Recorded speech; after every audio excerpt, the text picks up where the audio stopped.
Propriétaire de la cidrerie Steinbach de Saint-Pierre de l'île d'Orléans, Andréane Poulain et son conjoint Jimmy Whittam travaillent fort pour mettre l'entreprise à leur image et ce n'est pas les idées qui manquent ni les projets.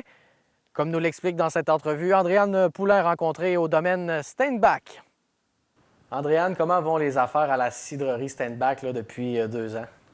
Ça va très bien. Je dirais on a eu 2 saisons estivales totalement différentes. On est arrivé l'année dernière au mois de juin qu'on a acheté le 7, puis on est rentré de plein fouet dans la saison touristique. Donc, ça a été un très beau baptême pour nous qui n'étaient pas issus du domaine de l'agriculture et puis du tourisme. Cette année, avec la COVID, ça nous a amené vraiment, je vous dirais, à innover, à changer encore plus rapidement certains aspects de l'entreprise qu'on n'avait pas pensé changer tout de suite. Mais ça a été une saison extraordinaire avec une clientèle à 90% québécoise. Comment vous avez vécu cette deuxième saison-là? Est-ce que vous avez commencé à mettre certains produits à votre image? Ben oui, mais c'est certain que ça fait 6 mois qu'on travaille avec Triade Communication, qui est une compagnie de marketing pour tout refaire l'image de marque. Et puis, je dirais, l'image était un peu vieillotte, donc on voulait vraiment la mettre à notre goût, qui était plus jeune et dynamique. Donc, tous les produits vont avoir une image différente, un nouveau logo, une nouvelle thématique. Et puis, on développe aussi des nouveaux cidres qui sont vraiment la tendance actuelle. Donc, un cidre qui va être vraiment moins sucré, certains qui vont être effervescents. On va aussi faire un cidre bouché de méthode traditionnelle qui va plus ressembler à une bouteille de champagne, mais avec des pommes.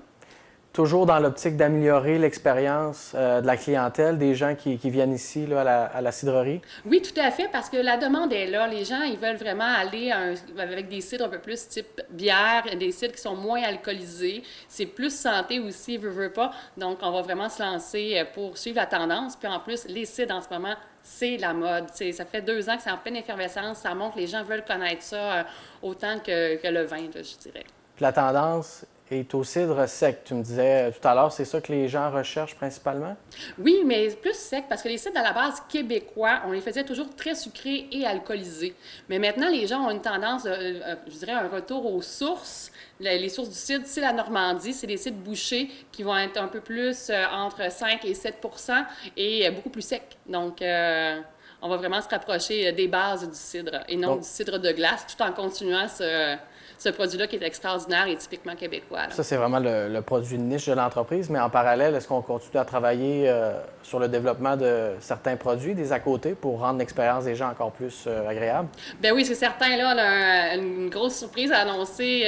Dans le fond, on vient de travailler sur une parcelle du verger qui était plus productive du tout. On a défriché une grande partie pour planter de la vigne. Donc, au printemps et puis à l'automne, on va travailler à planter du raisin. Et puis, dans les prochaines années, on va être en mesure d'offrir des produits du vin aussi pour, je dirais, compléter l'offre de nos produits.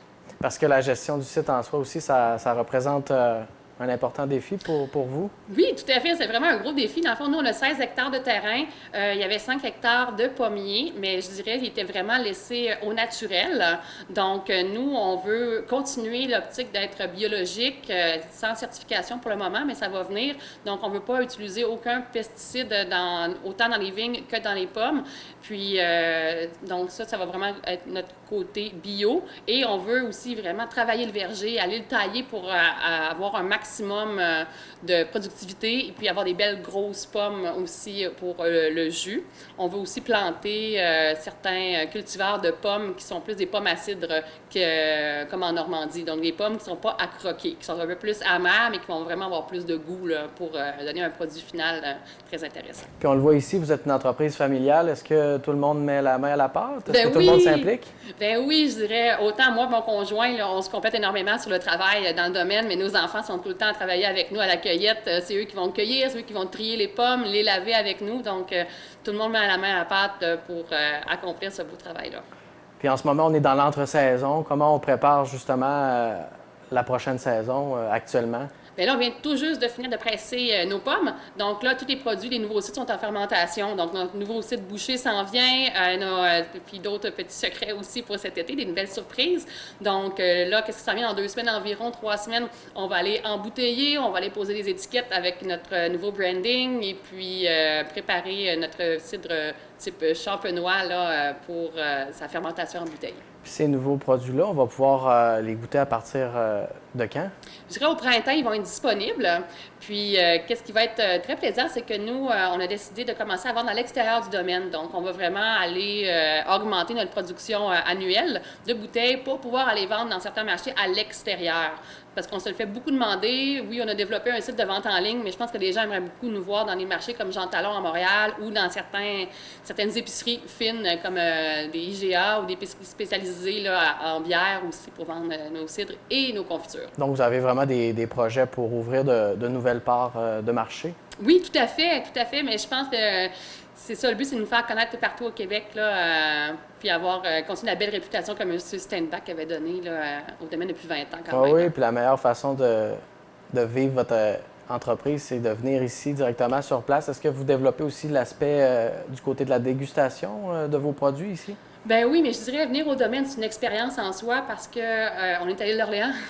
Donc, on a vraiment une des plus belles vues sur l'île, panoramique sur la côte de Beaupré. Et puis, on a une grande terrasse, des tables à pique-nique, on a des jeux pour enfants. Et puis, on offre des dégustations sous forme de planchette avec 5 shooters de nos différents produits, accompagnés d'une feuille descriptive.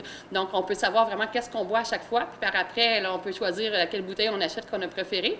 Et puis, on a aussi un bar acide qu'on a développé à l'extérieur. Donc là, on fait des cocktails à base de cidre. Donc, sangria, on fait aussi des mocktails sans alcool, ça pour les enfants ou les gens qui ne boivent pas.